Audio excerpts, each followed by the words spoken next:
Ողջույն բոլորին, այսօր ձեզ ենք եկել ներկայացնենք, թե ինչ տարբերող դեպքեր ենք ունեցել ավտոներկրման ոլորտում, ինչ արտարոց մեքենաներ ենք ներկրել։ Մեքենան ներկրվել է ԱՄՆ-ից, պետք է մեքենան հասներ Հայաստան, Հայաստանից տեղափոխվել ՌԴ Ռուսաստանի Դաշնություն։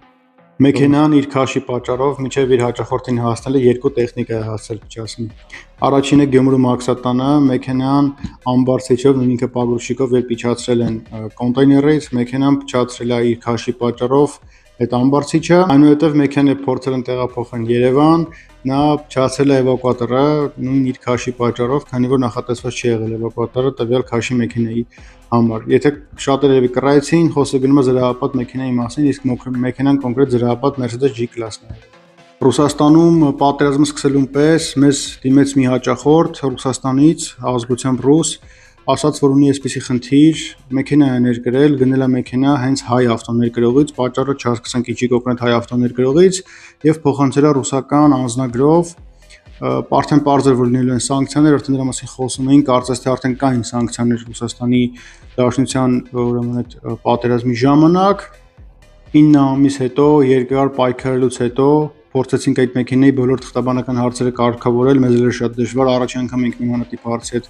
առնչվում, բայց կարողացանք հաղթահարել այս խնդիրը եւ մեքենան հասավ իր հաճախորդին։ Պատմությունը սկսվում է այսպես. մեզ դիմում է 70 անց տղամարդ, որպեսզի իր համար ներկայենք ավտոմեքենա, առաջին անգամ մեքենա ներկրում, եկրում չի հասկանում process-ից, բայց ասում է, որ հավատում եմ ես ու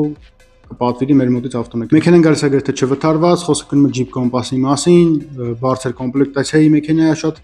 լավ վիճակում, ընդամենը մի քանի փոքր վնասվածք ունում ավտոմեքենան։ Մեքենան հասնում է իր հաճախորդին, անվանափոխվում է եւ հաճախորդը մեքենայից գտնում է USB ֆլեշկա, ասենք, եւ կարծում է թե դա կապ ունի ներկրման process-ի հետ, կապ ունի տեխնիկական ինչ-որ բնութագրի հետ մեքենայի։ Դիմելով մեզ, ես իհարկե մասնագետ չեմ, բայց դիմում եմ մասնագետներին, հասկանում ենք, որ տվյալ USB ֆլեշկայի մեջ պահպանվում է մոտավորապես $7500 կրիպտո արժույթ, ավելի կոնկրետ USDT։ Իրի դեպ ասեմ, որ ֆլեշկայի վրա կա կոդ, որով երևում է ինչքան USDT կա, բայց չի երևում ոնց կարող ենք դրանք օգտագործել, այսքան առանց այդ հատուկ կոդի մենք իրենց չենք կարող օգտագործել։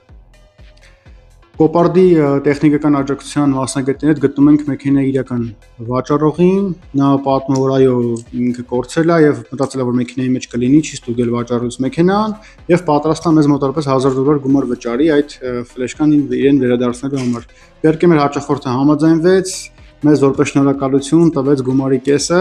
Չգիտենք, մենք պետք է հարկ վճարենք թե ոչ, եթե կան հարկային աշխատակիցներ, մեզ ընդհանրապես գրեք, մենք պետք է այդ գումարի համար հարկ վճարենք թե ոչ։